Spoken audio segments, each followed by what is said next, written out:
Bien-aimés dans le Seigneur, je vous salue tous dans le nom de notre glorieux Seigneur Jésus-Christ. Alors, il est 5h30, nous allons donc démarrer notre culte matinal et commençons donc par la prière, recommandant cette merveilleuse journée entre les mains du Seigneur. Seigneur notre Dieu, nous te recommandons cette journée et notre prière est que tu nous donnes d'en faire bon usage, que toute la gloire te revienne dans tout ce que nous allons faire. Sois avec nous encore, Seigneur, marche avec nous, parce que nous ne pouvons pas y aller tout seul. Qu'il en soit ainsi. Pour le nom de Jésus, j'ai ainsi prié. Amen. Alors, nous allons donc passer à notre exhortation matinale. Notre texte de se base, c'est dans Matthieu chapitre 3, c'est le verset 15 qui nous intéresse, mais nous allons lire du verset 13 au verset 15.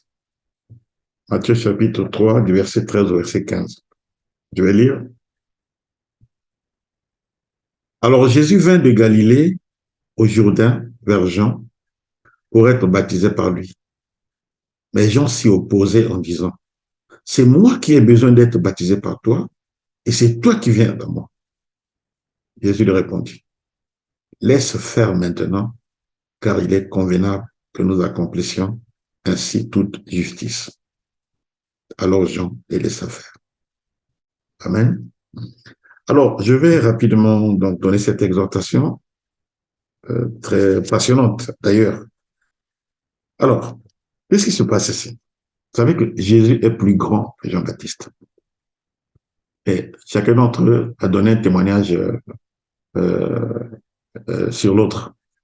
Jésus a dit de Jean-Baptiste que de tous ceux qui sont nés de femmes, il n'a pas plus grand que Jean-Baptiste. Et Jean-Baptiste lui-même disait de Jésus que il est plus grand que moi. Et je ne suis même pas digne de porter ses sandales.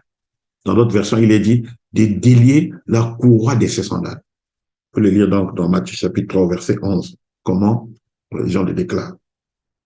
Mais Jésus, lui, sachant qu'il était plus grand que Jean-Baptiste, et Jean-Baptiste, sachant que Jésus était plus grand que lui, Jésus vient, il veut se faire baptiser par Jean-Baptiste. Ah non, Jean-Baptiste a protesté. Il a dit non, c'est moi qui dois me faire baptiser par toi. Et c'est toi qui viens me faire baptiser. C'est pas possible. Jésus a dit non, non, non, non, mon frère. Non. Il faut faire ce qui est convenable. Laisse faire ce qui est convenable. Alors, donc, notre exhortation de ce matin, c'est faire ce qui est convenable. Qu'est-ce que ça veut dire, ce qui est convenable? Alors, ce qui est convenable, c'est ce qu'il faut, en fait. Ce qu'il faut, ce qui est juste, ce qu'il faut faire. Ce qui est convenable, c'est ce qui est conforme à la volonté de Dieu. Ce qui est conforme aux voies de Dieu. Et comment le savoir? Comment savoir que c'est conforme aux voies de Dieu? Comment connaître la volonté de Dieu? Dans un autre passage, c'est l'apôtre Paul qui l'explique, dans 1 Corinthiens chapitre 14, au verset 6, lui donne 4 moyens de savoir ce qui est convenable. Il dit que, 1 Corinthiens 14, 6, il dit ceci, on peut connaître la volonté de Dieu par révélation, deuxièmement, par connaissance, troisièmement, par prophétie, et quatrièmement, par doctrine. Donc, l'apôtre Paul nous donne 4 moyens de savoir ce qui est convenable. Il dit premièrement, par révélation, c'est-à-dire que Dieu peut t'inspirer, te révéler ça dans ton esprit. Deuxièmement, par connaissance, c'est-à-dire ce qui est déjà écrit dans la Bible. Les Écritures sont là. En lisant les Écritures, en lisant les textes, nous avons la connaissance. Troisièmement, par la prophétie. Le Seigneur peut donner des oracles, le Seigneur peut donner une orientation, peut révéler des choses aussi par prophétie. Et quatrièmement, par doctrine. La doctrine, c'est donc l'enseignement sur la conduite des choses de Dieu, sur la volonté de Dieu, qui est connue de tous. La doctrine, Dieu avait donné la loi à l'époque, et aujourd'hui, l'Église a la doctrine qui a été donnée par les apôtres. Nous marchons sur le fondement des apôtres. Donc voilà donc comment savoir ce qui est convenable. Il faut faire ce qui est convenable. Le Seigneur Jésus, euh, il ne s'est pas soumis par hasard à Jean-Baptiste. C'est parce qu'il connaissait la prophétie. Il savait que c'était convenable que lui se fasse baptiser par Jean-Baptiste. Parce que dans Ésaïe 40, verset 3, on annonçait déjà la venue de Jean-Baptiste. Son rôle, c'était préparer le chemin du Seigneur. Tous les Juifs venaient se faire baptiser pour recevoir la repentance par rapport à leurs péchés, pour recevoir le Messie, parce qu'on savait que le Messie vient. Et le Messie lui-même, Jésus, étant juif, il se soumet à cette loi-là, pour montrer vraiment qu'il était homme. Là, il était dans sa dimension d'homme. Il est venu se soumettre à cette volonté. Lui aussi, comme tout le monde, il se fait baptiser. C'est vraiment formidable. Il a reçu le baptême de la repentance comme un pécheur, comme tout le monde. Et ça qui était convenable. Et c'est ce qu'il expliquait à Jean-Baptiste. Jean-Baptiste ayant compris cela aussi, l'a baptisé. Alors, qu'est-ce que nous apprenons par rapport à cette exhortation? Qu'est-ce que nous apprenons? euh, Moi, j'ai trois décisions, trois enseignements que j'apprends de ceci. C'est que, premièrement, avant de faire quelque chose, quand tu es devant une situation, il faut se renseigner d'abord sur les voies de Dieu, sur la volonté de Dieu par rapport à cette question. Il faut connaître la volonté de Dieu. Il faut rechercher la volonté de Dieu. Il faut rechercher ce qui est convenable. Qu'est-ce qui convient de faire ici? Il faut rechercher cette volonté, comme j'ai dit, soit par révélation, soit par connaissance, soit par prophétie, soit par doctrine. Que dit la doctrine par rapport à ce sujet? Est-ce qu'il y a une prophétie qui parle de cette situation? Est-ce que la Bible, dans ce qui est écrit, euh, c'est expliqué? Est-ce que Dieu peut recevoir une révélation? Il faut souvent prier. Vous savez, la plupart des sujets difficiles, il faut souvent prier pour que souvent tu obtiennes la révélation toi-même. Il y a des sujets où vous voyez que les serviteurs de Dieu se déchirent, chacun a son point de vue, là-bas on dit ceci, là on dit cela et tout. Dans ces conditions-là, il faut rechercher la révélation parfois de la part de Dieu. Toi-même prier, que Dieu t'enseigne. Et lorsque Dieu t'aura enseigné, tu auras un fondement sur lequel agir. Dans le psaume 119 au verset 130, il est dit ceci: la révélation de la parole est claire, elle donne de l'intelligence au simple. Donc, premièrement, il faut rechercher, se renseigner pour savoir ce qui est convenable, ce que Dieu dit par rapport au sujet.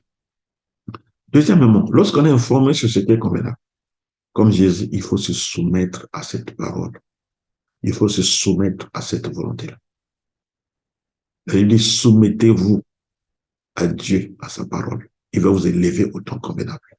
Il faut se soumettre lorsqu'on est au courant, lorsqu'on sait qu'est-ce qui est convenable à faire, il faut se soumettre à cette volonté. Et troisièmement, il faut faire preuve d'humilité devant la volonté de Dieu. Faire preuve d'humilité devant ce qui est convenable. Il est dit de Jésus qui n'a pas regardé parce qu'il était égal à Dieu, tout ça là, et qui pouvait arriver, oui, moi je suis le Fils de Dieu, j'arrive, je fais ce que je veux. Non, il a pris la condition humaine, il a pris l'humilité tout en étant Dieu de se soumettre à la volonté de Dieu. Il se soumettre même à la volonté des hommes jusqu'à se faire baptiser par un homme. Il faut beaucoup d'humilité. Parce qu'au bout, il y a la récompense. Au bout, il y a l'élévation de Dieu. Parce qu'on a jugé que faire ce qui est convenable était la meilleure chose. Voilà donc, bien aimé, l'exhortation de ce matin. Que le Seigneur vous bénisse. Nous allons prier par rapport à cette exhortation. Premièrement, nous allons prier que Dieu nous enseigne ses voies, qu'il nous révèle sa parole, qu'il nous fasse connaître ce qui est convenable, sa volonté dans tout ce que nous allons prier et nous allons rencontrer. Et deuxièmement, nous allons demander que Dieu nous donne un esprit de soumission. Troisièmement, nous allons demander que Dieu nous donne aussi de l'humilité devant sa volonté, devant ce qui est convenable. Prions. Seigneur Dieu de gloire, merci pour ta parole. Merci pour ce que tu viens de nous dire. Merci pour la révélation de cette parole. Je prie que tu m'enseignes tes voies. Enseigne-moi, Seigneur, que je sache toujours ce qui est convenable. Qu'est-ce que je dois faire devant toutes les situations, devant tout ce qui arrive dans ma vie. Je prie, Seigneur, aussi que tu me donnes un esprit de soumission que je me soumette à ta volonté, que je ne sois pas un rebelle, que je ne sois pas inconsidéré, mais connaissant ta volonté, que je me soumette à cette volonté. En fait, sinon, je prie aussi que tu me donnes un esprit d'humilité, que j'ai l'humilité de, de me soumettre à cette volonté, même si, Seigneur, ça donne l'impression que je me rabaisse, ça donne l'impression que je me déprécie. Mais si c'est ta volonté, Père, accorde-moi de marcher dans l'humilité pour que cette volonté s'accomplisse dans ma vie. Je l'en souhaite ainsi, dans le nom de Jésus, j'ai ainsi prié. Amen. Amen, que le Seigneur vous bénisse. Alors, nous allons continuer de prier pour les besoins de la journée. Nous allons prier, j'ai retenu 3 points ce matin. Nous allons prier pour que Dieu nous donne notre pain quotidien, toujours. La Bible dit qu'on doit demander tous les jours notre pain. C'est-à-dire tout ce dont nous avons besoin, nous allons le demander à Dieu. Même si apparemment nous l'avons déjà. Je dis toujours aux gens que ce n'est pas parce que tu as l'argent que tu es rassuré de trouver à manger. Parce qu'une situation peut te bloquer à la maison et tu n'as rien à manger à la maison alors que tu as ton argent. Donc, il faut toujours demander son pain quotidien, que Dieu te l'apporte pour que tu puisses manger. Deuxièmement, nous allons prier aussi pour que Dieu nous protège contre le malin, contre les pièges du diable. Tous les jours, il faut demander la protection divine parce que le diable rôde comme un lion rugissant, cherchant qui va dévorer. Tous les jours, il rôde. Et troisièmement, nous allons prier, nous allons recommander nos projets entre les mains du Seigneur. Car la Bible dit, recommande tes œuvres à l'Éternel et tes projets réussiront. Élevons nos voix et prions. Éternel mon Dieu, là où je suis, je prie que tu me donnes mon pain quotidien. Fais que les circonstances soient favorables pour que j'ai tout ce qui est nécessaire pour que je puisse me nourrir. Que les circonstances soient favorables pour que, Seigneur, tous mes besoins d'aujourd'hui soient comblés. Sois avec moi, Seigneur. Seigneur, apporte-moi ta protection dans tous les moyens de transport que je vais emprunter. Accorde-moi ta protection. Que toute arme forgée contre moi soit sans effet et que toute langue qui s'est élevée contre moi soit condamnée maintenant dans le nom de Jésus-Christ. Seigneur, que toute montagne soit rabotée devant moi et que toute vallée soit comblée. Que je verrai seulement la rétribution des méchants, comme il est dit. Je verrai la rétribution des méchants. Et toi, moi, Seigneur, tu me garderas, tu me protégeras. Que tous mes ennemis, que tous ceux qui se présentent comme mes ennemis soient confondus devant ton amour, devant ta volonté. Comme j'ai l'habitude de le dire, Seigneur, fais que leurs outrages, fais que leurs rabaissements, fais que leurs humiliations, Père de gloire, soient transformés en gloire, en escalier devant moi. Parce qu'il est dit que tu fais de tes ennemis ton marchepied. Il en soit ainsi aussi pour nous, tes serviteurs.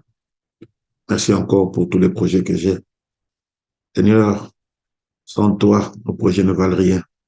Tu as dit que sans toi, nous ne pouvons rien faire. Et je le crois, que sans toi, je ne peux rien faire. Seigneur, je prie donc, tu soumets donc mes projets, tu recommandes mes œuvres et fais réussir mes projets. Parce que c'est toi qui me donnes la force, c'est toi qui est le maître des temps et des circonstances qui nous permet, Seigneur Dieu de gloire, de trouver les bonnes conditions, de trouver les bonnes opportunités, de trouver les bonnes connexions, de trouver, Père de gloire, tout ce qui est nécessaire pour la réussite de nos projets au temps convenable, dans le moment juste, au moment où il faut. Que l'on soit ainsi. Dans le nom de Jésus, je vous prie. Amen. Amen. Que le Seigneur vous bénisse là où vous êtes. Je vous encourage à vous connecter pour suivre le direct parce que vous pourrez poser des questions et nous pourrons répondre à vos questions en direct. Sinon, vous retrouverez cette vidéo toujours dans nos voies de communication. Nous avons notre site YouTube, Paraclet TV. Nous avons aussi nos points de communication sur WhatsApp, sur Facebook. Vous pouvez suivre ma page du Fax Locaux sur Facebook ou alors sur Telegram, Paraclet TV. Que le Seigneur vous bénisse. Donc, à demain, 5h30. Merci.